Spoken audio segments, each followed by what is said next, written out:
Kita mulai nggih. Assalamualaikum warahmatullahi wabarakatuh. Bismillahirrahmanirrahim. Alhamdulillahirabbil alamin.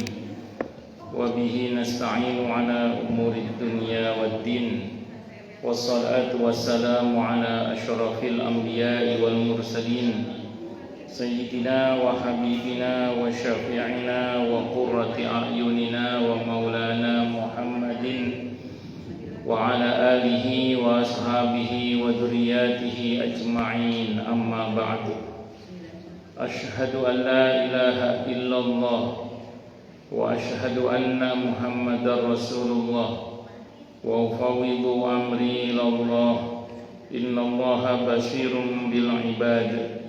Hasbiyallahu la ilaha illa huwa alaihi tawakkaltu wa huwa rabbul arsyil azim. Qala Allah ta'ala fi kitabihil karim hikayatan an nabiyillahi Musa alaihi salam. Rabbi shrah li sadri wa yassir li amri wahlul 'uqdatam min lisani yafqahu qawli. Para alim, para asatidzah, para ibu-ibu sekalian, hafizani wa hafizakunallah, bil khusus segenap pengurus Majelis Taklim Sabila yang semoga pengurusnya dan jamaahnya selalu dalam naungan rahmat, barokah, perlindungan serta bimbingan Allah Subhanahu wa taala. Amin Allahumma amin insyaallah. Dan tentu saya doakan semoga kemuliaan ibu-ibu sekalian selalu dijaga dan ditingkatkan terus oleh Allah Subhanahu wa taala sebagai seorang muslimah, sebagai seorang istri, sebagai seorang ibu, dunia hingga surga. Amin Allahumma amin insyaallah. Allahumma inna nas'aluka ilman nafi'an wa rizqan thayyiban wa amalan mutaqabbalan wa fatahallahu lana futuhal 'arifin. Allahumma inna na'udzubika min 'ilmin la yanfa' wa amalin la yurfa' wa qalbin la yakhsha' wa du'a'i la yasma'. Allahumma ati anfusana taqwaha wa zakkiha anta khairu man zakkaha anta waliyuha wa maulaha. Amin Allahumma amin insyaallah. Masih melanjutkan kajian kita tafsir ayat ahkam di pada halaman 91 mengenai sababun nuzul ayat, sebab turunnya ayat. Pertama, konon seorang Yahudi berkata, "Tidakkah kalian merasa aneh dengan si Muhammad? Dia memerintahkan para sahabatnya dengan suatu perintah, kemudian dia melarang mereka dari perkara itu dan memerintahkan dengan perkara lainnya. Hari ini dia mengatakan suatu perkataan, dan esok hari dia menarik perkataan itu kembali. Sungguh Al-Quran ini hanyalah ucapan Muhammad yang dia katakan dari dalam dirinya. Satu sama lainnya saling bertentangan. Maka turunlah ayat di surah Al-Baqarah 106 itu, yang artinya ayat mana saja yang kami menasahkan atau kami jadikan manusia lupa kepadanya dan seterusnya. Manansakh min ayatin aw nunsiha na'ti bi khairin minha aw misliha. Jadi ya memang orang Yahudi kan dasarnya memang ingkar ya. Jadi bahkan Al-Quran pun ya dikomentari miring. Kenapa? Karena memang dasarnya orangnya ingkar. Nah, yang kita pahami adalah bahwa dalam Al-Quran itu ada istilah nasikh mansukh. Nasikh mansukh itu ada hukum yang menghapus, ada ayat yang menghapus, ada ayat yang dihapus. Nah, itu sebagai bentuk dinamika wahyu. Karena memang wahyu itu sendiri maknanya pembelajaran yang berjenjang. Dan nanti berkaitan dengan proses setelahnya juga. Contoh, khamr. Khamr itu awalnya boleh, orang mabok itu awalnya boleh. Karena sebelum Islam datang, orang punya kebiasaan mabok, teler. Awalnya dulu boleh. Mabok, teler, boleh dulu itu awalnya. Terus ada kasus, nah ini kita bicara proses kan. Ada kasus di mana orang imami sholat baca al-kafirun nggak nyampe-nyampe. Al-kafir karena imamnya teler. Wala ana abidum ma'abadtum wala antum ma'abiduna ma'abud wala ana. Tapi ingat Nabi nggak pernah mabuk loh ya. Nabi nggak pernah mabuk. Nabi. Coba ini masyarakatnya. Nggak nyampe-nyampe. Terus turun ayat larangan mabuk di saat sholat. Jadi tahapannya gitu, awalnya boleh, mabuk itu teler itu boleh awalnya. Belum ada ayat yang melarang awalnya. Kenapa? Karena masyarakat jahiliyah saat itu banyak yang teler, banyak yang senang mabuk. Terus kalau langsung dipangkas habis kan mereka bisa lari dari Islam. Awalnya dibiarkan, lama-lama dilarang saat sholat. Terus terakhir dilarang pada keseluruhannya. Nah, jadi terakhir turun ayat berkenaan dengan innamal khamru wal maisir wal ansabu wal azlam dan seterusnya itu. Di mana khamr dilarang total, sudah nggak boleh. Bahkan sedikit atau banyaknya khamr itu haram. Jadi kalau ada orang ngomong saya nggak mabok kok, walaupun nggak mabok nggak teler, kalau itu memang khamr ya haram. Sedikit atau banyak haram. Bisa dipahami ya? Nah itu namanya proses. Nah nanti di zaman sekarang proses itu bermanfaat. Ini kalau kita memandang proses itu dengan iman ya. Kalau orang Yahudi kan melihatnya nggak pakai iman, makanya dia komentarnya beda dengan orang beriman. Nanti ke sini untuk konteks kekitaan. Orang yang kecanduan narkoba itu apakah langsung bisa di-cut gitu dalam proses rehabilitasinya? Enggak kan? Tetap diberi ya, tapi dosisnya dikurang-kurangi ya. Nah, dalam konteks itu ayat itu berlaku bahwa kadang ada orang yang kemaruk dengan hal-hal yang seperti itu nggak bisa langsung di-cut. Kadang untuk berhenti itu ngeremnya pelan-pelan. Maka dalam proses rehabilitasi itu kadang masih tetap diberikan walaupun dengan kadar dosis yang terus dikurangi. Itu hikmatu tasyriknya. Itu seperti itu. Sama dengan judi kan? Judi awalnya kan boleh karena memang masyarakatnya banyak yang judi, tapi Nabi nggak pernah judi loh. Masyarakat saat itu banyak yang suka judi. Orang dengan dalih mencari nafkah kalau bahasa kita lah. Judi mereka itu. Islam datang tidak langsung mengatakan judi haram, enggak. Dibiarkan dulu. Sampai akhirnya mereka bertanya kepada Nabi. Nanya akhirnya kan, yas'alunaka 'anil khamri wal maisir. Mereka bertanya kepadamu wahai Nabi tentang judi dan khamr. Jadi awalnya Nabi mendiamkan karena memang belum ada larangan. Sampai mereka bertanya, yas'alunaka 'anil khamri wal maisir. Mereka bertanya kepadamu wahai Nabi tentang judi dan minuman keras. Apa kata Allah mengarahkan nabinya? Qul fihima ismun kabiru wa manafi'u linnas wa ismuhuma akbaru min naf'ihima, kata Allah.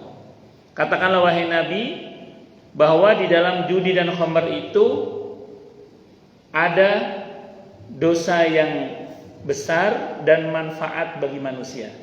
Oh, itu bahasa Quran itu. Di dalam minuman keras dan judi itu, ini bahasa Quran.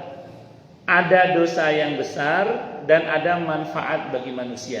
Lihat kalimatnya itu. Terus diarahkannya bagaimana? Tapi dosanya lebih besar daripada manfaatnya. Quran nggak langsung ngomong haram, dosa besar. Nah gitu bahasanya. Di dalam judi dan khamr itu ada dosa besar, tapi juga ada manfaatnya. Tapi dosanya lebih besar daripada.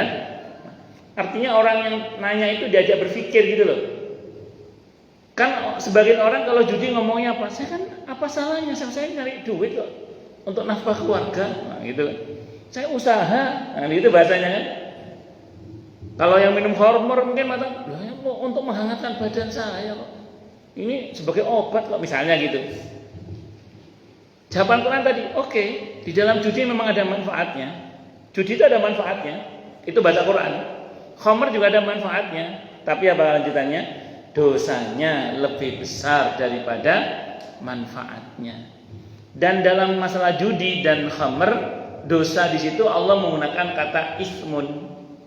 Ismun itu artinya buntut yang panjang. Perbuatan judi dan khamr itu tidak jarang dosanya, dampaknya buntutnya panjang.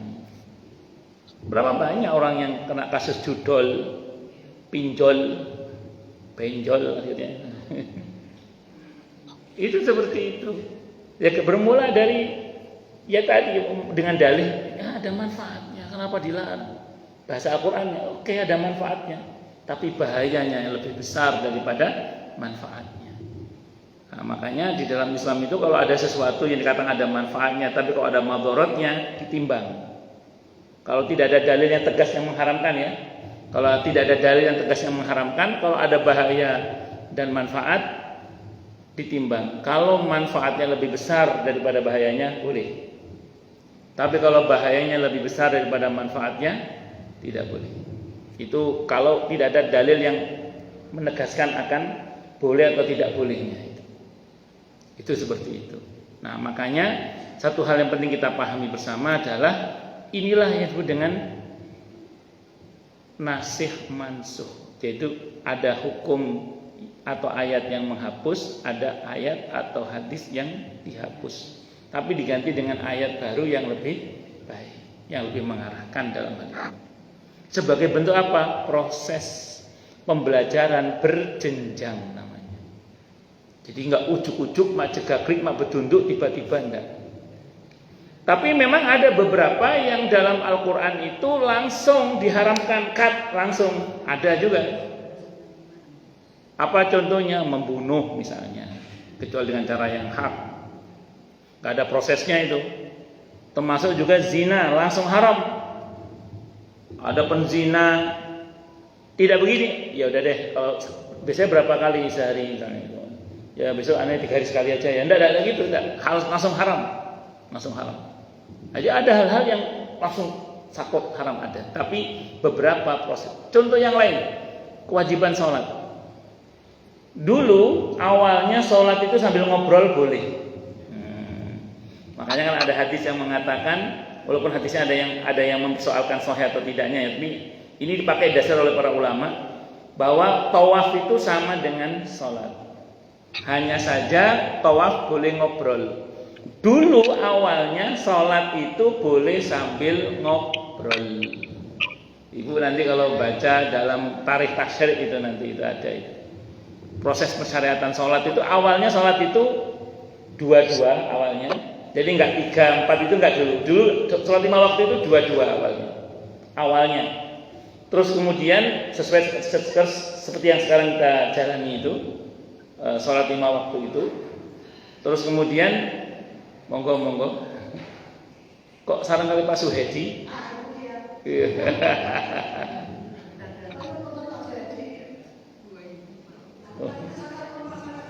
oh nggih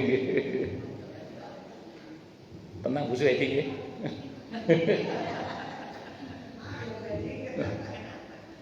oh lanjut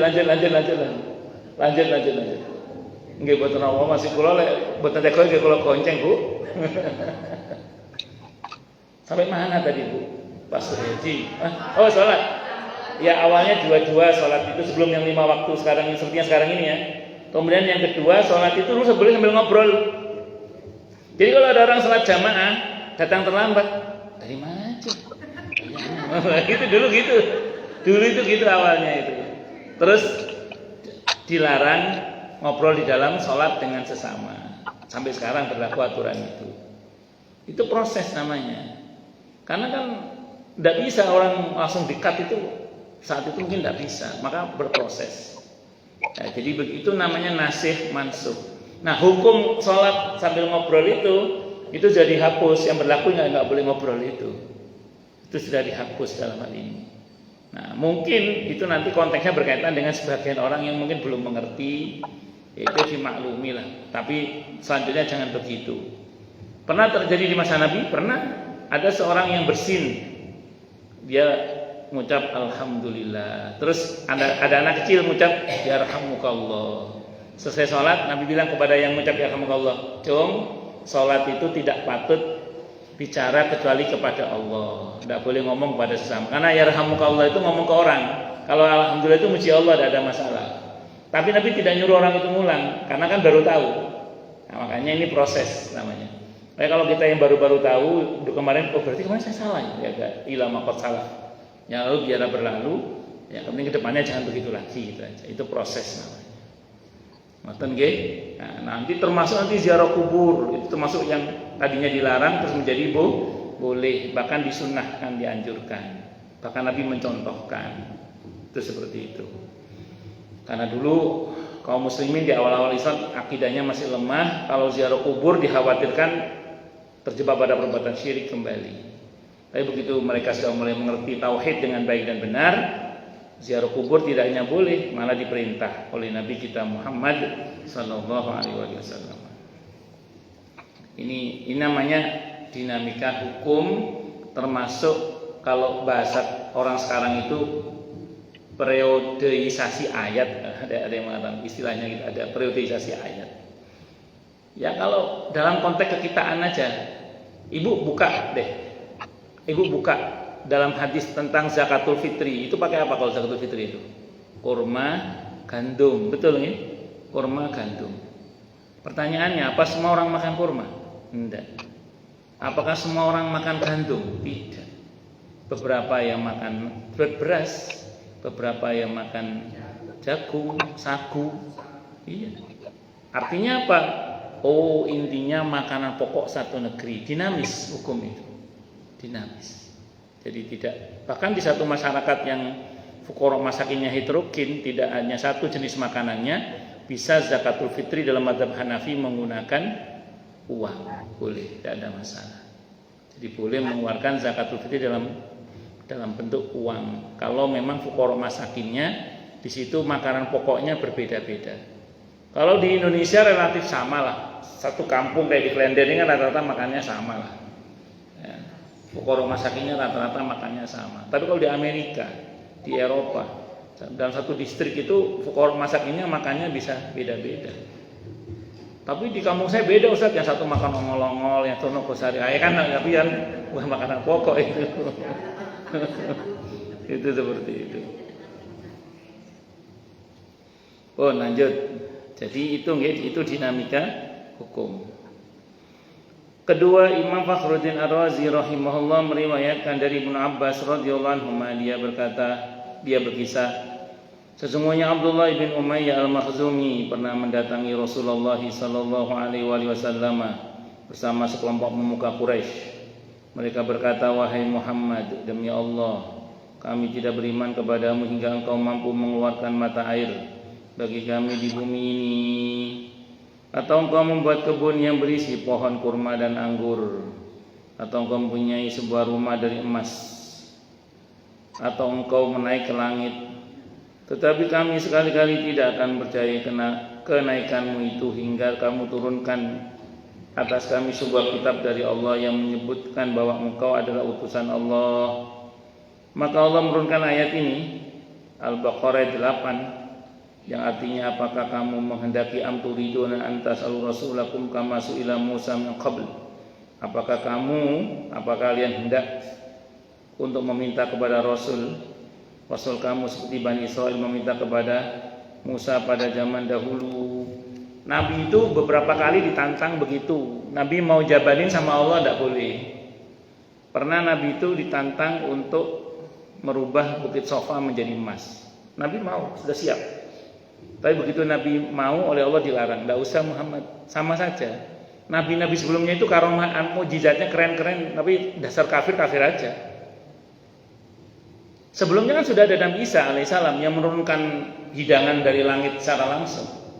Tapi nyatanya yang kafir tetap kafir tuh. Nabi Zakaria itu mukjizatnya bisa masuk ke dalam tembok, bisa masuk ke dalam kayu, kemana aja Nabi Zakaria. Tapi yang kafir tetap aja kafir. Nabi Musa membelah lautan, yang kafir tetap kafir aja. Siapa lagi coba? Tongkatnya Nabi Musa jadi ular, tangannya bisa bercahaya. Nabi Sulaiman mengendalikan angin, binatang, jin. Tapi yang kafir tetap kafir aja. Nabi Soleh, onta keluar dari batu. Sebelum Nabi itu sudah banyak para nabi yang punya mukjizat aneh-aneh itu sudah. Tapi nyatanya yang kafir tetap kafir. Makanya oleh Allah dilarang, enggak usah turuti omongannya mereka, tidak usah. Percuma. Kenapa? Walaupun kamu tunjukkan mukjizat itu, Nabi padahal sudah menyanggupi, sudah mengiyakan Nabi itu. Tapi sama Allah, tidak usah Muhammad, tidak usah. Kenapa? Karena percuma kalau memang dasarnya mereka kafir, ya tetap kafir. Mbok diketokno mukjizat. Karena dasar orang enggak, kalau dasar orang enggak senang itu gimana sih? Orang enggak senang itu gimana sih? Pokoknya ndono bener wong. Kalau dasar memang enggak senang itu. Walaupun orang-orang kafir itu tahu bahwa Nabi ini orangnya jujur, baik hati, mulia akhlaknya, tapi memang dasar hatinya ingkar, hati nggak senang, ya mau apa coba? Makanya kalau ada orang merasa tidak ada yang tidak menyukai dia, itu kalau kata para ulama itu orang gila. Kalau ada orang merasa nggak punya musuh, itu orang gila. Wong Nabi aja ada yang tidak menyukai, apalagi kita yang bukan Nabi dan Rasul. Padahal Nabi dan Rasul itu settingan wahyu. Itu aja masih ada yang benci, apalagi kita. Makanya kesalahan orang yang baik apa? Menganggap semua orang baik kayak dia, itu kesalahan orang baik. Kesalahan orang baik adalah menganggap semua orang baik kayak dia. Nah, kesalahan orang jahat, menganggap semua orang jahat kayak dia. Ini saya biar nggak penasaran, ada dua ibu-ibu baru nih, ibu ini sama ibu. Oh, baru apa? Oh, Bu Flora, masya Allah. Oh, mamahnya Bu Flora, masya Allah. Baru lihat saya, enggak. Oh, baru datang dari Medan. Oh, dari, enggak kena apa-apa di Medan, enggak kena.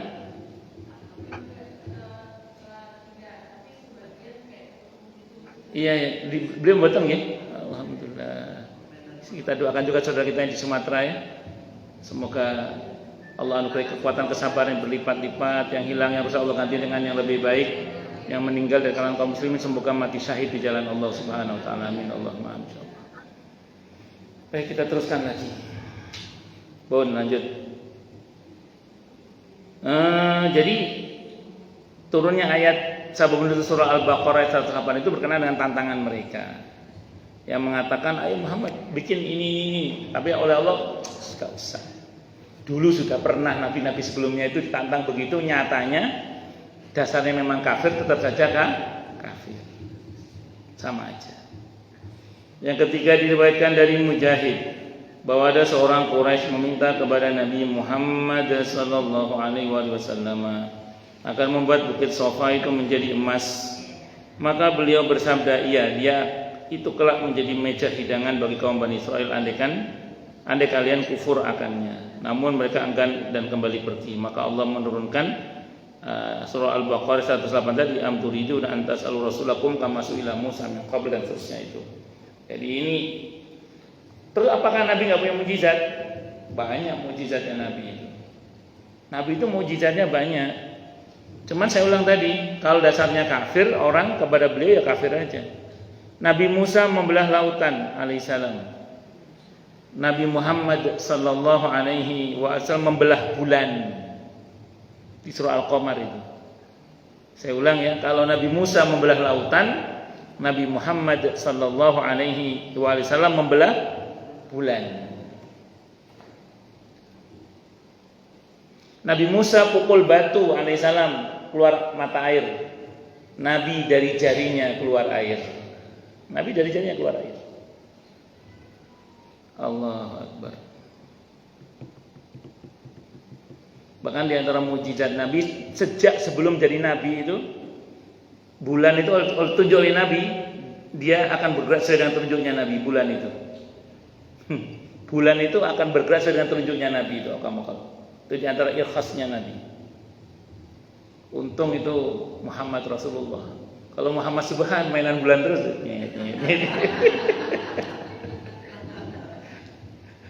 Allahu Akbar.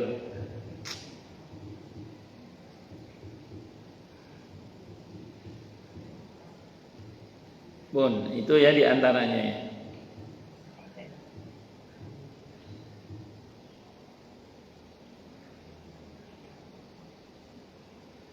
Ragam qiraah, macam-macam qiraah. Pertama, jumhur ulama qiraah. Jumhur itu mayoritas ulama qiraah. membaca dengan menfathah huruf nun pada kalimat manansah min ayatin dari fiil sulasi. Manansah min ayatin, kata kerja 3 huruf nasakha, sedangkan Ibnu Amir membacanya dengan mendomahkan huruf nun dan mengkasrohkan huruf sin pada kalimat manunsikh yang diambil dari fi'il rubai dari kata ansakha. Menurut At-Tabarsi ini nanti berkaitan qiraah, Bu. Makanya Ibu kalau searching di YouTube itu tentang qiraah sab'ah, 7 model bacaan Al-Qur'an. Itu kan nanti Ibu akan ketemu banyak orang yang baca Quran itu enggak sama dengan kita nanti. Ada orang japri saya, gara-gara dia dapat potongan video pendek tentang imam di sebuah daerah di Sudan sana, Maroko atau Sudan saya lupa itu. Dia baca doa wadduhi wal laili idza saji ma wadda'aka rabbuka wa ma qali gitu. Terus dia nanya, "Ustaz, ini bacaan kok gini nih? Ini jangan karena sesat," katanya dia. Saya bilang bukan sesat, Pak. Itu memang masyarakatnya membaca dengan ismam untuk semua ya dengan imalah bacaan imalah untuk bacaan-bacaan di pada surah Ad-Duha. Beda sama Hafiz an Asim tidak begitu, saya bilang gitu. Ini soal qiraah aja, Pak. Ya kayak orang Jakarta sama Jakarta kan gitu. Iya gitu. Itu kan dulu tuh sahabat Nabi itu lidahnya itu beragam. Oleh Nabi dibenarkan yang boleh dipakai dibaca dalam salat itu 7 macam qiraah. Di luar 7 itu banyak kalau di luar salat. Kalau di dalam salat hanya boleh yang 7 macam qiraah itu. Itu seperti man amana billah, itu kalau mereka ada mana billah, ada gitu. Cara bacanya gitu. Kalau kita man amana billah, mereka bacanya ada yang mana billah gitu. Kalau kita baca kufuwan ahad, ada yang baca kuf'an ahad gitu. Tapi artinya sama. Cuman ada yang baca kufuwan ahad, ada yang baca kuf'an ahad gitu. Itu karena masyarakat dulu macam-macam lidahnya itu loh, gitu. Logatnya itu macam-macam. Jadi tidak satu macam. Makanya terus Nabi dan itu ditahsihkan depan Nabi dan Nabi membenarkan. Ada 7 macam qiraah yang dibenarkan dibaca di dalam sholat. Kalau yang lebih dari itu ada 10 bahkan. Tapi sisanya yang 7 itu, yang 3 berarti itu tidak boleh dibaca di dalam sholat. Yang dalam sholat cuma yang 7 itu aja, qiraah sab'ah. Itu seperti itu. Untuk yang sering kita baca Hafiz an Asim itu termasuk yang boleh dibaca di dalam sholat itu. Oke. Ra. Oh gitu ya.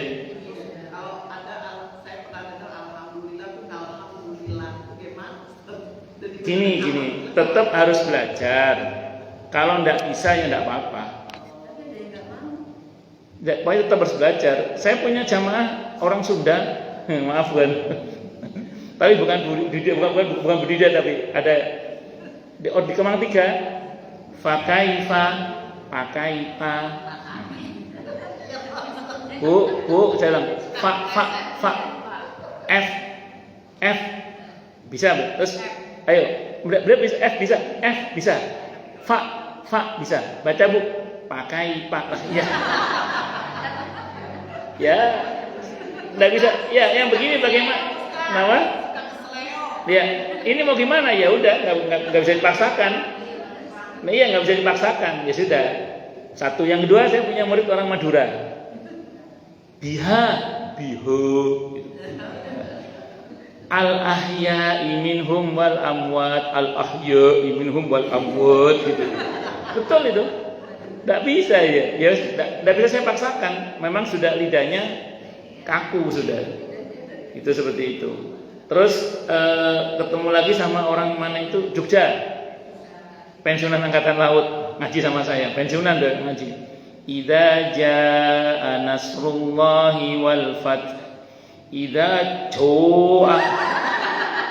jaa Pak, idza jaa. Ini yang pernah saya alami ya. Ya wis ya gimana lagi? Mau bisanya itu, yang penting mau ngaji. Yang penting mau ngaji. Makanya tadi yang ngalamin itu kalau mau bisanya itu ya enggak apa-apa, mau bisanya itu. Yang penting sholat daripada enggak sholat. Yang repot itu orang Jepang. Kan enggak bisa ngucap ro kan. Jadi kalau bismillah itu bismillahirrahmanirrahim. Arham. Banyak roh apa ya? Lidahnya kaku, kebanyakan makan Honda.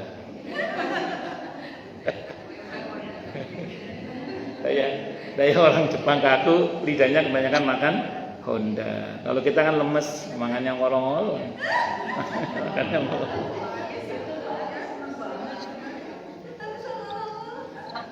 Oh, lanjut. Pertama, jumhur ulama qiraah membaca dengan manfaat tadi sudah ya.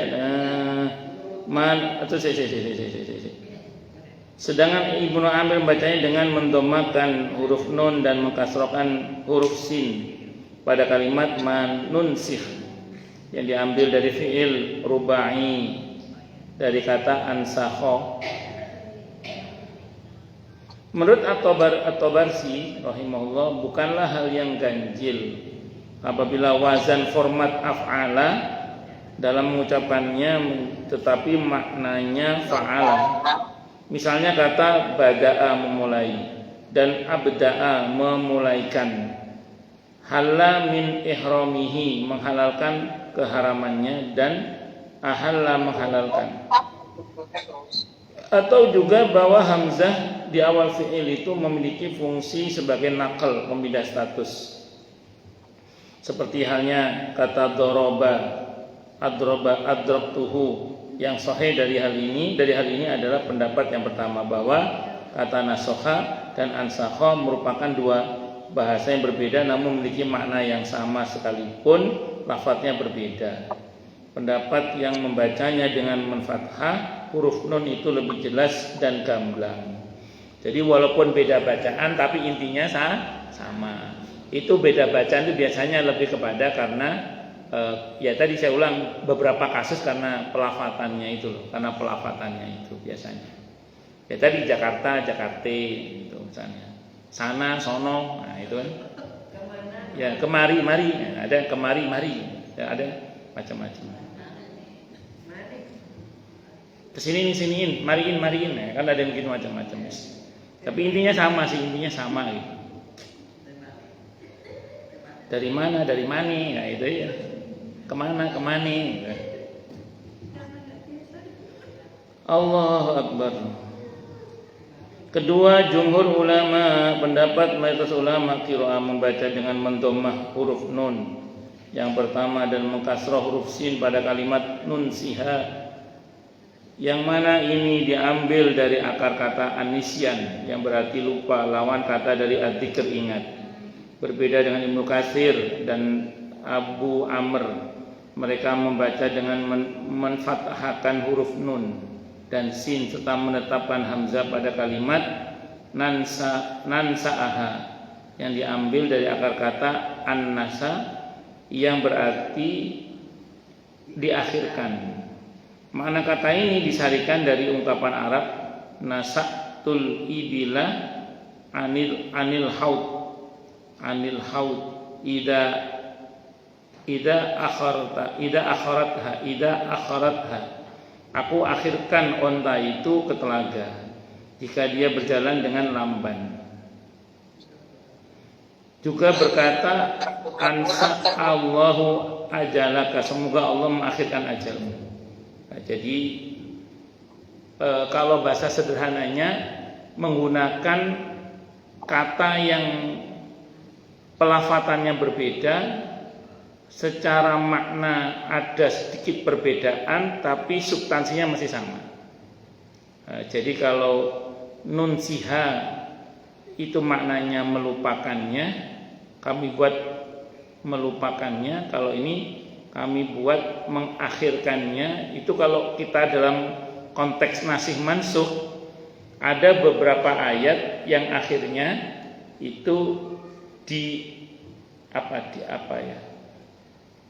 diakhirkan dan ada yang didahulukan kalau bahasa Sundanya gitu. Jadi kan seperti gini, ada hadis larangan tentang ziarah kubur. Terus ada hadis berikutnya yang membolehkan ziarah kubur. Maka yang larangan ini diakhirkan. Ya, dikalahkan. Yang dimenangkan adalah yang membolehkan ziarah kubur. Itu contoh. Kayak ada ayat tentang wasiat untuk ahli waris. Terus ada ayat tentang larangan, ada ayat tentang waris. Loh, yang betul mana ini? Ahli waris dapat wasiat apa dapat warisan? Sementara ada hadis Nabi yang mengatakan tidak boleh wasiat kepada ahli waris terkait dengan harta ya. Maka yang dimenangkan adalah ayat waris. Jadi kalau ada orang ahli waris, dia dapat wasiat dan warisan, yang menang adalah warisannya bukan wasiatnya. Jadi dimenangkan hukum warisnya.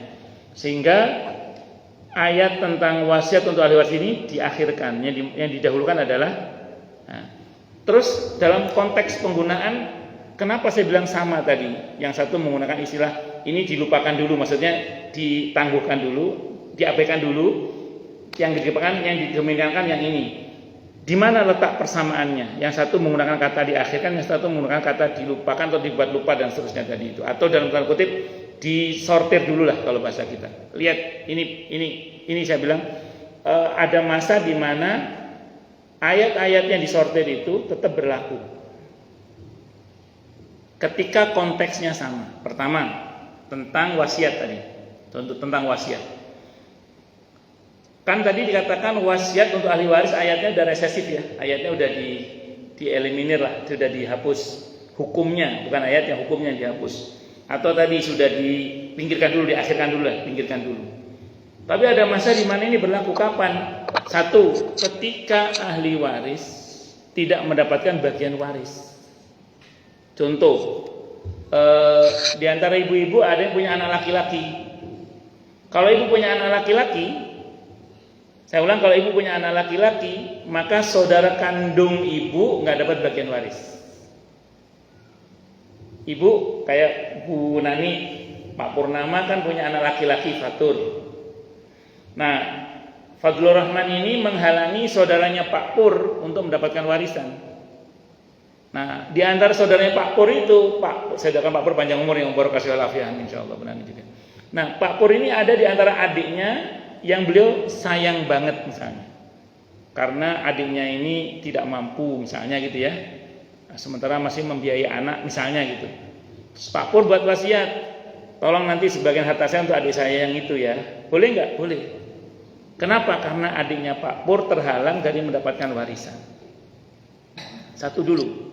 Yang kedua, ahli waris yang mendapatkan bagian warisan tetap bisa mendapatkan wasiat dengan catatan seluruh ahli waris sepakat. Boleh, tidak apa-apa. Itu di fikih begitu. Dan di masa Nabi terjadi itu. Kecuali atas seizin semua ahli waris. Contoh. Pak Haji Bakhtiar Allah yarham membuat wasiat misalnya gitu. Sebelum meninggal buat wasiat untuk salah satu anaknya. Loh, anak kan termasuk yang dapat bagian pasti. Jadi anak termasuk yang dapat bagian pasti. Ternyata bapak membuat wasiat untuk salah satu anaknya. Rupanya anak beliau ini masih sekolah, misalnya gitu ya, masih sekolah, sehingga butuh biaya. Maka nulis wasiat, tolong nanti bagian harta saya ini untuk anak saya yang ini ya, karena dia masih sekolah. Secara prinsip dulu wasiat itu batal, karena untuk ahli waris yang mendapat bagian pasti. Kecuali seluruh putra putri beliau, ahli warisnya lah maksud saya, mengatakan ya sudah, tidak apa-apa, kita eksekusi aja, silahkan, tidak apa-apa. Bisa dipahami ya. Tapi kalau ada satu yang nggak setuju, nggak bisa. Harus semuanya setuju. Kalau satu saja nggak setuju, nggak bisa. Maka tetap dibagi secara waris Islam. Ya sudah. Selanjutnya kalau ada saudara yang mau berbaik hati mewujudkan wasiat ayahnya, bagus, tidak ada masalah. Bisa dimengerti ya. Jadi istilah diakhirkan atau dilupakan dari istilahnya itu bukan berarti terus tidak berlaku sama sekali. Bisa tetap masih berlaku kalau memang konteksnya itu masih sesuai. Itu seperti itu. Kayak contoh tadi, ziarah kubur. Kan larangan ziarah kubur dikesampingkan dulu. Pertanyaannya, bisa nggak di zaman sekarang ini masih berlaku? Bisa. Bagi siapa? Bagi orang-orang tertentu yang kalau dia ziarah kubur khawatir dia berbuat syirik misalnya. Maka yang model begini jangan dulu deh, jangan ziarah kubur dulu deh, jangan dulu. Bukan tidak, jangan dulu. Atau kalaupun mau ziarah kubur dikawal supaya dia tidak berbuat yang nggak benar misalnya. Ya, jadi silakan, tidak apa-apa ziarah kubur, dan itu diperintah memang. Cuma karena dia baru masuk Islam, takutnya dia berbuat yang nggak benar, kita kawal supaya dia benar dalam ziarah kuburnya. Bisa dimengerti nggak maksudnya? Nah, jadi bukan hilang sama sekali. Nah, jadi bukan hilang sama sekali. Ya, saya ulang, khamr yang tadinya boleh, akhirnya menjadi tidak boleh dengan tahapan-tahapan. Oh, ternyata ada orang-orang tertentu mengalami kasus serupa, di mana dia mengalami penyalahgunaan narkoba misalnya. Untuk rehabilitasinya nggak bisa langsung berhenti, cut. Dia tetap diberikan tapi dengan dosis yang terus dikurangi misalnya. Itu tidak ada masalah. Kenapa? Karena itu proses. Nah, beberapa orang memang butuh proses memang. Bisa dimengerti insyaallah nih. Nah, makanya saya ulang sekali lagi, dalam masalah ini walaupun istilahnya pengucapannya berbeda, tapi substansinya masih sama. Jadi tidak ada perubahan apapun karena prinsipnya intinya masih sama. Ya tadi hanya beda pengucapan aja. Sono dah, ya sana dah. Sinian, Marian, nah gitu kan. Tapi intinya sama sebenarnya. Jadi hanya beda dalam pelafatannya, namun substansinya atau intinya masih sama. Dan bahkan dalam konteks tertentu yang dimansuh tadi itu, dihapus tadi itu, atau dilupakan atau diakhirkan tadi itu tetap masih punya fungsi untuk bisa diamalkan dengan ketentuan yang memang masih dimungkinkan untuk diamalkan karena konteksnya serupa dalam hal ini. Wallahu a'lam bishawab. Baik, silakan yang mau tanya dulu. Tanya, protes, marah boleh silakan. Monggo silakan kalau ada. Kalau nggak ada saya teruskan.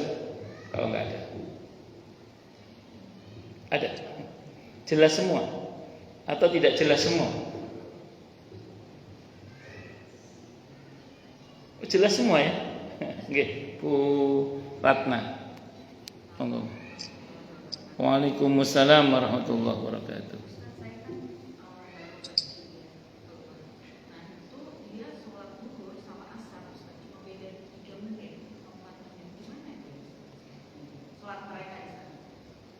Sudah? Nggih. Salat mereka di sana ya seperti salat mereka yang ada di situ. Jadi berarti Pak, kan berarti azan duhur belum selesai, udah masuk asar kan? Berarti sholatnya duhur sama asar selalu bersamaan? Iya, tidak ada masalah. Tidak ada masalah. Jadi disesuaikan dengan waktunya aja. Berarti nanti adzan kan bisa sebelum waktunya, tidak ada masalah. Kan adzan itu bukan tanda masuk sholat. Adzan itu panggilan, pengumuman bahwa kita akan ada sholat berjamaah. Makanya ada adzan subuh sebelum waktunya kan. Dan di masa Sayyidina Utsman itu ada adzan sebelum waktunya. Jadi adzan itu tidak sesuai pada waktunya. Jadi kalau misalnya takut mereka kehabisan waktu untuk sholat karena dipakai adzan, maka nggak usah adzan, langsung aja. Adzannya sebelum waktunya, tidak ada masalah. Itu seperti itu. Qobliyah ba'diyahnya berarti nggak usah, karena jangan sampai ngebelain qobliyah ba'diyah terus kehilangan waktu sholat zuhurnya itu misalnya gitu. Ya sudah segitu aja. Kalau memang siangnya sebentar berarti siangnya, ya udah nggak ada masalah, segitu aja. Kalau memang dirasa sulit dijamak aja. Tapi kalau dekat nggak usah jamak, masing-masing aja. Langsung pada poin sholat zuhur. Di tengah sholat zuhur masuk asar tidak apa-apa, teruskan sampai selesai, nanti masuk sholat asar langsung sholat asar. Iya, betul. Kalau berarti rawat sunnah rawatib ini nggak usah, udah nggak apa-apa. Kan rawat sunnah rawatib kan tidak wajib juga kan. Nanti diganti dengan sholat sunnah yang lain, tidak ada masalah. Wallahu a'lam bishawab. Kemana kemarin itu kok? Kemana kemarin? Saya lihat statusnya Pak Aswin. Oh, ke Kutub, masya Allah. Ternyata di sana siangnya habis. Iya. Monggo yang lain silakan. Sekalian terusannya sholat. Kenapa? Iya. Ini apa namanya? Kita sholat qobla subuh sama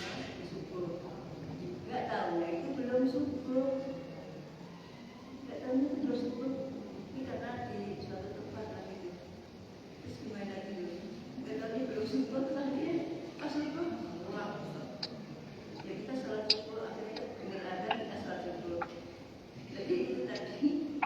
Yang masalah mana yang qobliyah subuhnya? Iya. Subuh. Jadi udah qobliyah subuh. Udah subuh. Kayak kabar ada subuh. Atau gimana Ustaz? Di antara syarat sahnya sholat masuk waktu.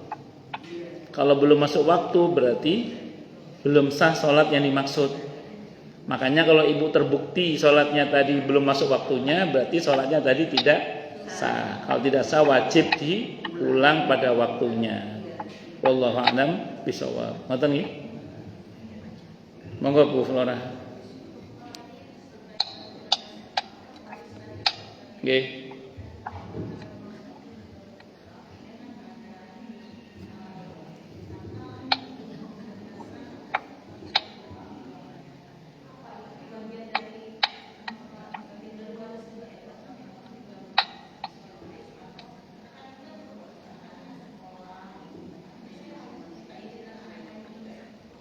Sampun. Secara prinsip begitu ada orang yang meninggal, bersyukurlah pada Allah kalau ibu-ibu udah ngaji dan mengerti ini ya. Karena jarang seorang ibu atau seorang istri punya pengertian ini. Saya itu selama orang konsultasi waris baru sekali saya ketemu, dua kali. Pertama ibunya Bu Dida. Ada seorang ibu itu yang mendorong anak-anaknya untuk segera hartanya dibagi secara waris. Jadi begitu ayahnya meninggal, si ibu ini langsung mendorong anak-anaknya untuk menghitung warisnya dan langsung dibagikan oleh ibunya. Karena ibunya ngerti, alhamdulillah, masya Allah. Dan yang model begini nggak banyak. Nah, saya mau terangkan dulu. Sebenarnya begitu ada orang yang meninggal dunia, itu pembagian waris termasuk yang harus disegerakan sebenarnya. Maka dalam hal ini ibu sebagai istri, Allahyarham suami punya anak laki-laki. Oke, berarti tidak usah melibatkan saudara suami berarti ya, karena suami punya anak laki-laki. Berarti maaf kalau naik ke atas orang tua suami masih ada? Dua-duanya. Oke, berarti udah nggak ada ya. Kakek nenek ada di atas. Udah nggak, ke atas udah nggak ada ya. Oke, ada anak laki. Sudah selesai di ibu sama anak-anak berarti. Berarti gini, ibu kumpulkan anak-anak udah. Bertiga, ibu kumpulkan. Ini harta ayah yang ayah tinggalkan kemarin. Yang ini sudah ayah berikan ke mama sebagai hadiah. Berarti ini nggak usah dihitung waris, gitu ya. Rumah ini buat mama deh kayaknya. Makanya ini misalnya. Pokoknya yang sudah diberikan oleh suami kepada ibu sebagai hadiah, hibah, itu nggak dibagi waris, ya. Terus sampai pure murni harta suami sudah. Setelah ditunaikan biaya pemakamannya, wasiat hutangnya dan wasiatnya sudah bersih. Kalau ada harta yang bergerak, di stop dulu, dibagi yang sesuai dengan yang ada itu dulu. Pembagiannya nggak dijual, paling nggak jelas. Ini harta mama di peninggalan ayah, di peninggalan papa kalian 1/8. Setelah saya ulang, di bagian ibu udah ibu ambil dulu ya, yang sudah dihadiahkan, dihibahkan atau dinafkahkan kepada ibu, itu nggak usah dihitung waris. Termasuk yang sudah dihibahkan ke anak-anak, laptop, motor atau apa, itu nggak usah dihitung waris karena itu udah dihibahkan pada mereka udah. Nah, yang pure murni harta suami aja. Kalau ada yang bergerak, di stop dulu aja. Tidak usah digerakkan dulu, di stop dulu, terus dihitung sahamnya kemudian. Sahamnya berapa? Ibu 1/8. Karena ada anak laki-laki, sisanya anak-anak sudah. Dengan ketentuan anak laki-laki 2 kali bagian anak perempuan. Oke, itu clear, diterima ya? Diterima, udah selesai, diterima. Sekarang rela nggak? Misalnya ya, ibu ngomong, rela nggak bagiannya anak laki-laki dibagi ke bagian anak perempuan sehingga semua dapat bagian yang sama? Kalau si anak laki-laki mengatakan tidak apa-apa mah, udah clear, jadi sahamnya rata. Nah, maka rapat ahli waris selesai dengan keputusan nanti ditandatangani atau divideokan terserah, bagian mama 1/8 dari harta papa dengan taksiran nilai sekian misalnya, nggak harus dijual kan? Terus bagian anak laki-laki karena rela dibagikan kepada untuk anak perempuan setelah diterima tadi, berarti bagiannya semuanya rata sama. sahamnya, anak-anak sahamnya sama di rumah. Nah, taruhlah misalnya saham itu dalam bentuk rumah tadi, berarti rapat ahli waris sudah selesai. Sudah selesai, karena sahamnya sudah jelas, sudah dibagikan itu. Kalau sewaktu-waktu di antara anak-anak itu ada yang butuh duit, misalnya gitu ya, berlaku ketentuan syuf'ah, tidak boleh dijual ke orang lain dulu karena belum pecah sertifikat. Jadi harus dijual ke saudaranya. Kecuali itu aset yang memang sudah terpisah, kayak mobil dan lain-lain boleh ke orang lain. Kalau rumah tidak bisa. Misalnya, aku lagi butuh duit nih, aku jual sahamku kepada sama kamu. Boleh nggak? Boleh, tidak apa-apa. Kalau saudara mau beli silakan, tidak ada masalah. Jadi jangan dijual ke orang lain dulu. Kalau yang belum pecah sertifikat. Tapi kalau yang sudah pecah sertifikat, kayak aset berupa mobil atau rumah yang terpisah atau apa, itu tidak apa-apa kalau yang itu. Itu dijual antar saudara. Atau tiba-tiba suatu saat nanti misalnya ada calon gubernur naksir rumah Ibu Flora mau buat base camp misalnya gitu. Dan harganya cocok sama Bu Flora, sama anak cocok harganya, seneng harganya. Maka rapat lagi nih. Tapi kalau yang pertama tadi rapat ahli waris, yang ini rapat komisaris. Karena pemilik saham semua kan? Iya, rapat komisaris. Ini ada calon gubernur mau naksir rumah kita, mau dibeli katanya buat base camp namanya. Harganya bagus. Bagaimana? Kalau semua komisaris sepakat, udah jual. Nanti pembagian dalam bentuk uang sudah selesai. Itu seperti itu. Jadi pembagian waris itu sesederhana itu dan tidak harus dijual.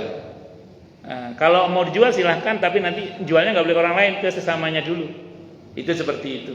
Selesai gitu aja. Apalagi ibu, alhamdulillah ibu Allah mudahkan warisnya. Hanya ibu dan anak-anak selesai sudah. Nggak usah ke saudara-saudara suami, udah nggak masuk itu. Duduk dulu sampaikan ini saham kalian segitu. Kecuali dulu ketika suami sebelum wafat memang pesan ke ibu, pokoknya ini buat sekolah anak-anak mah. Nah, sudah ya, itu sampaikan ini ada wasiat dari papa. Kalau kata Pak Ustadz ngaji tadi tidak boleh wasiat untuk ahli waris, kecuali kalian semua setuju. Rela nggak ini buat sekolah adik kalian? Ya udah mah nggak apa-apa, ya udah selesai, gitu aja. Bisa dimengerti ya? Ya itu aja. Wallahu a'lam bishawab. Ngaten. Kayak ini siapa ini? Bu Indri Tabah. Kan anaknya perempuan semua itu. Terus berarti saudaranya Pak Tabah kan dapat tuh. Tapi semua saudaranya ngomong, udah buat keponakan semuanya aja, udah selesai. Udah selesai. Semua haknya om-omnya sama tante-tantenya sudah dipakai dikasih untuk keponakannya, udah selesai udah. Karena beliau semua merelakan untuk keponakannya. Kan pembagian warisnya tinggal Bu Indri sama putrinya yang 3 itu ditambah saudaranya si mayit, tapi saudara si mayit kan mengatakan udah untuk keponakannya haknya, udah selesai udah. Iya sudah selesai. Itu seperti itu. Allah a'lam bishawab. Yang punya harta istrinya nggak dibagi waris, nunggu ibu meninggal dulu. Saya doakan panjang umur, sehat walafiat, amin insyaallah. Iya.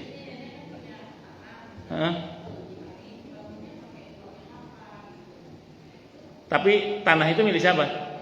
Oh ya sudah, milik beliau berarti nggak dibagi waris. Ya, bagus. Gini. Saya rinci ya. Kan itu tanah ibu ya, tanah ibu. Terus yang bangunin papa. Itu bangunan itu dulu sebagai apa? Sebagai hadiah buat ibu, sebagai hibah buat ibu, sebagai nafkah buat ibu, atau itu bangunan tetap dimiliki oleh ayah? Bersama. Yakin bersama ya? Oke, kalau bersama berarti bangunannya dibelah jadi 2 dulu berarti. Nilainya. Bangunannya dibelah jadi 2. Iya, separuhnya untuk waris berarti, dibagi waris. Kalau kecuali dulu semasa hidup Allahyarham kakek, Allahyarham bapak mengatakan ke ibu, udah mah ini buat kamu. Oke, udah jadi sudah berarti sudah terjadi hibah atau hadiah itu sudah itu. Atau memang dihadiahkan atau dinafkahkan. Ini sebagai nafkah.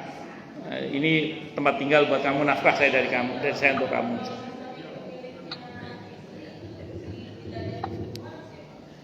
Kalau itu milik istri, kan istri masih hidup.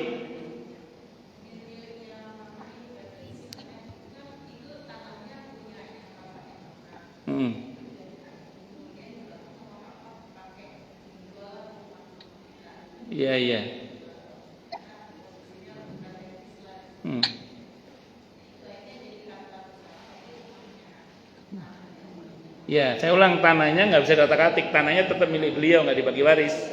Tapi bangunannya kan milik beliau. Nah, bangunan itu dibagi dua kalau tidak ada dulu semasa hidup pemberian hibah atau hadiah kepada mama gitu.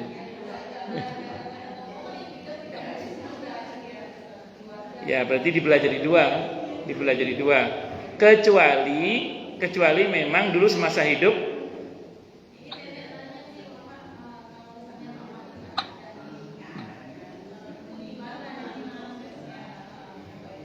pertama tanahnya dibagi waris karena kan tanah milik beliau. Ya, kalau bangunannya dibagi dua dulu kan tadi kan. Yang sebagian milik karena itu milik. Ya, karena kan bersama katanya kan, bersama berarti kan berdua, dibagi dua dulu. Berarti yang separuh itu dibagi waris sekarang karena beliau sudah wafat untuk beliau dan putra-putrinya atau beberapa ahli waris yang terkait. Kenapa? Nilainya aja nggak usah jual, bukan nilainya aja. Paling nggak diberitahu sahamnya lah. Sehingga nanti ketika semoga ibu panjang umur sehat walafiat amin insyaallah. Andaikan ibu nanti akhirnya wafat, nanti jelas sahamnya. Oh, ini separuh sudah ada sahamnya anak-anak ini. Tinggal separuh ini sekarang dibagi waris lagi plus tanahnya karena ibu meninggal misalnya gitu. Kayak tadi sama aja. Sama. Yang penting sahamnya jelas itu aja. Sebenarnya waris itu mudah. Ya, kalau diwasiatkan nanti kembali pada kesepakatan ahli waris. Kecuali dihibahkan. Nah, kalau dihibahkan, dihadiahkan atau diberikan sebagai nafkah, itu sudah tidak dihitung lagi sebagai waris karena sudah dipindahkan. Pemindahan hak harta dari suami ke istri itu bisa melalui nafkah, hadiah, hibah bisa. Nah, makanya kalau sudah dinafkahkan, dihibahkan atau dihadiahkan sudah selesai sebenarnya. Semua milik istri sudah itu seperti itu. Bisa dimengerti ya? Nah, wallahu a'lam bishawab. Anggap. Kalau sebaliknya, jadi kalau misalnya ibu punya istri, tapi istrinya terus yang meninggal dulu, dibagi waris sesuai dengan miliknya istri itu. Ya, misalnya tadi misalnya istri punya harta, terus istri meninggal, maka hartanya dibagi waris. Siapa yang dapat bagian pasti suami dulu. Siapa lagi? Anak-anak. Kalau ada anak laki-laki, saudara si mayit sudah selesai nggak ada. Naik ke atas. Kalau ada siapa? Naik ke atas. Orang tua kalau ada. Kalau orang tua nggak ada, kakek nenek masih ada nggak? Naik ke atas. Gitu. kalau suami sama anak-anak baginya rata ya? Oh enggak rata juga bu. Kalau suami meninggal, Ibu masih ada ibu. Udah meninggal semua kalau ibu kan? Iya. kalau suami meninggal kan istri dan saya seperti apa? Oh. Ini yang meninggal mau siapa dulu ini? Maaf saya. Maaf. Enggak. Yang contohnya siapa dulu Mas? Mohon maaf. Oke. Kalau untuk kasus Bu Ratna kan gini, semoga panjang umur semuanya amin insyaallah. Ya, sehat walafiat. Kalau Bu Ratna kan gini, pertama anak ibu kan laki semua kan? Udah, saudara si mayit enggak dapat bagian. Jadi ibu saudara ibu enggak dapat bagian karena anaknya laki-laki semua. Tinggal Pak Aswin dapat bagian pasti Pak Aswin. Berapa? Pak Aswin 1/4 karena ada anak kan. Nah, ibu naik ke atas, ibunda ibu ada nggak ada kan? Bapak sudah meninggal juga kan? Kakek nenek sudah meninggal. Udah selesai di anak-anak sama bapak aja. Nah, bagiannya berapa? Bapak 1/4 sisanya anak-anak udah. Selesai, gampang. Pokoknya kalau ada anak laki-laki gampang. Nah, ya itu agak ruwet itu. Itu agak ruwet itu.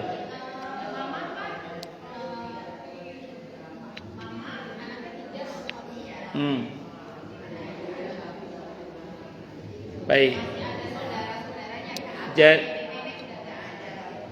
Jadi gini. Kan ibunda ibu anaknya 3 perempuan semua. Berarti pembagian warisnya 1. Suami masih ada saat meninggal. Oke, berarti langsung naik ke atas dulu. Bapak ibunya ibu masih ada. Oke.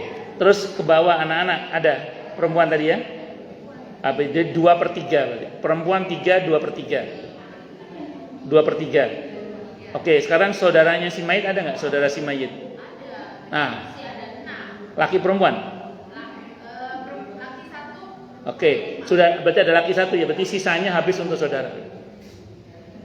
Anak perempuan 3 2/3, sisanya saudara. Saudara. 2/3 anak perempuan.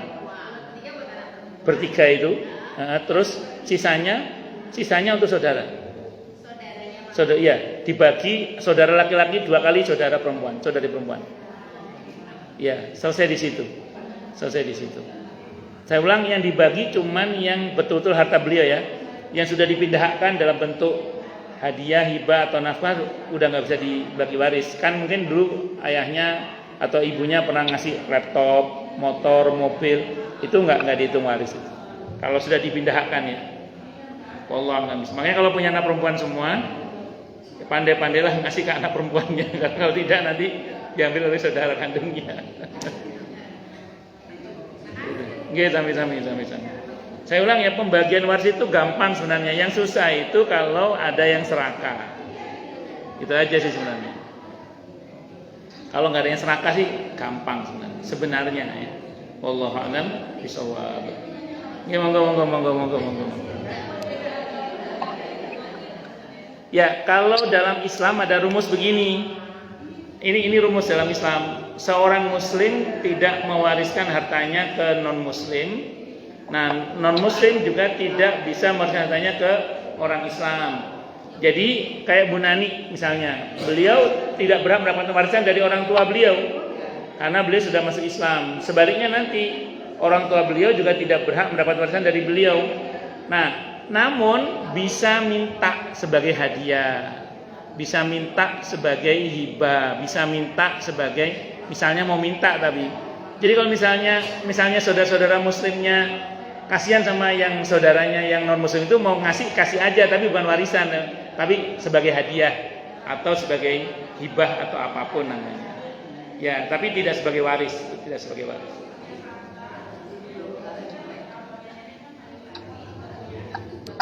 Oke, sebentar. Terus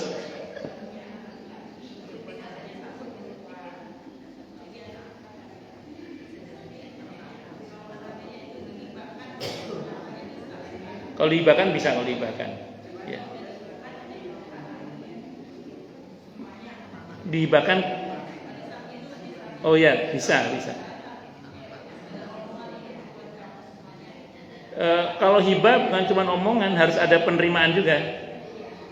Karena gini, beda dengan hadiah. Kalau hadiah kan walaupun tidak ada penerimaan, tidak ada masalah. Yang penting udah diterima, udah selesai. Nah, tapi kalau hibah harus ada penerimaan. Misalnya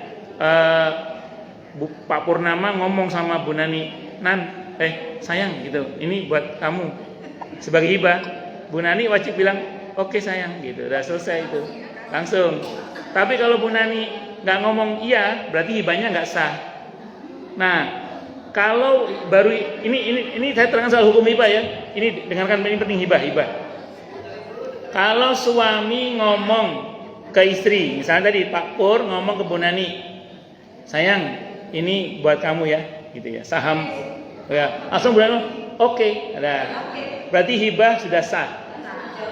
Tapi kalau cuma ngomong oke, sementara belum ada dipegang itu benda, maka kalau sewaktu-waktu Pak Purnama berubah pikiran masih boleh diminta kembali. Makanya kalau itu mobil segera, sayang mana BPKB-nya? Iya harus ada kobet itu menerima barangnya. Kalau yang dimaksud itu adalah saham misalnya, mana surat-surat sahamnya diterima aja dulu. Atau paling enggak PDF-nya mana. Begitu ibu udah terima itu kobet namanya. Kalau udah kobet, sudah diterima fisiknya atau sesuatu yang dihibahkan sudah diterima, maka hibahnya nggak bisa dianulir lagi, nggak bisa dibatalkan. Jadi itu, makanya kalau hibah, misalnya ini dihibahkan ke ibu terima fisiknya. Kalau mobil BPKB-nya, misalnya gitu. Kalau rumah sertifikat tanahnya. Tergantung akadnya dulu.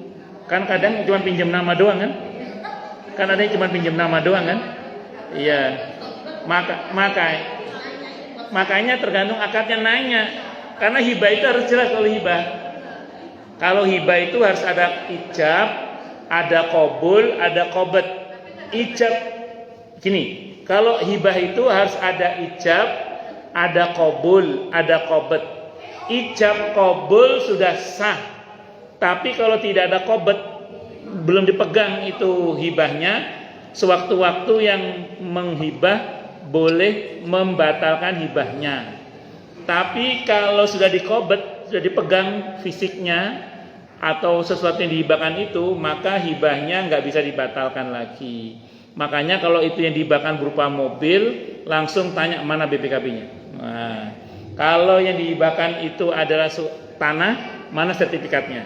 Begitu diterima fisiknya, berarti sudah tidak boleh lagi ada pembatalan hibah. Itu secara hukum Islam ya. Kalau ke notaris nanti silakan diurus sendiri. Monggo Bu, jangan. Alhamdulillah.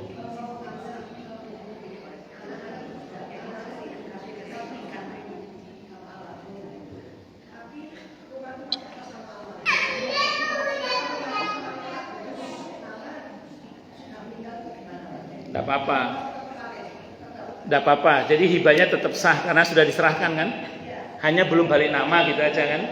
Balik nama itu kan soal administrasi sebenarnya. Yang penting sudah ada ucapan itu dihibahkan kepada anak-anak masing-masing. Terus masing-masing sudah diberikan suratnya, cuman belum dibalik nama. Pembalikan nama ternyata Allahyarham Bapak sudah meninggal dunia. Itu tidak ada masalah. Tidak ada masalah karena sudah terjadi hibah itu, sudah terjadi hibah itu, sudah diterima, sudah ada iya, sudah ada ucap qabul lah kalau bahasa kita. Dan tidak ada masalah. Wallahu a'lam bishawab. Nggih sami-sami. Oh, nggih monggo Bu Nita.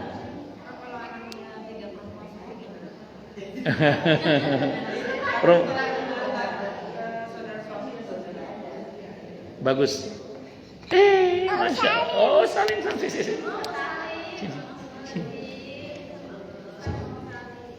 Ini dulu, doa dulu.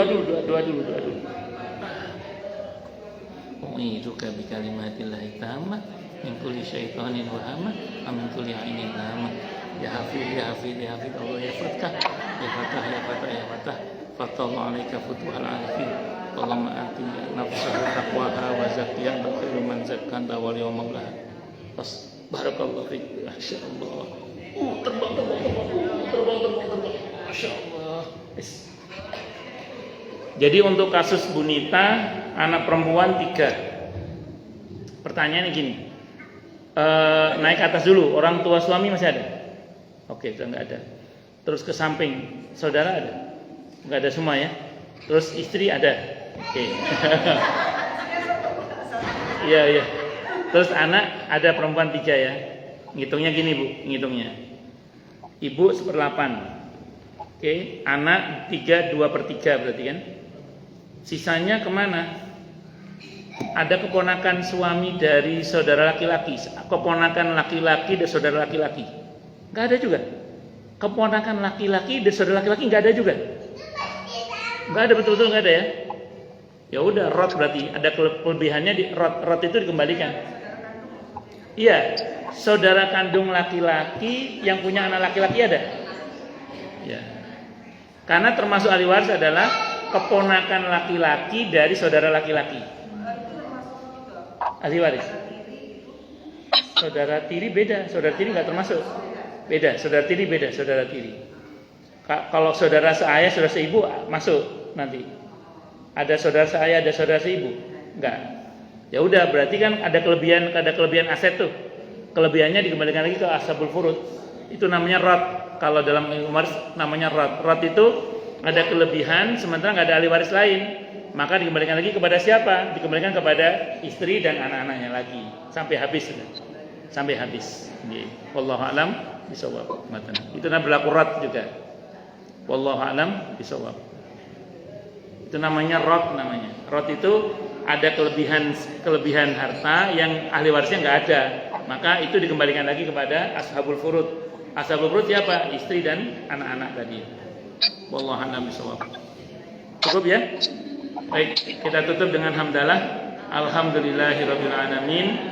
Semoga kajian kita bisa bermanfaat, mubarakah fi dini wa dunya wal akhirah untuk kita, keluarga kita dan seluruh umat Islam semuanya. Dan mudah-mudahan kita semua dijadikan oleh Allah sebagai orang-orang yang sukses dunia akhirat, selamat dunia akhirat, bahagia dunia akhirat, dan dipermudah urusan kita oleh Allah fi dini wa dunya wal akhirah. Semoga Allah limpahkan hidayah selalu untuk kita.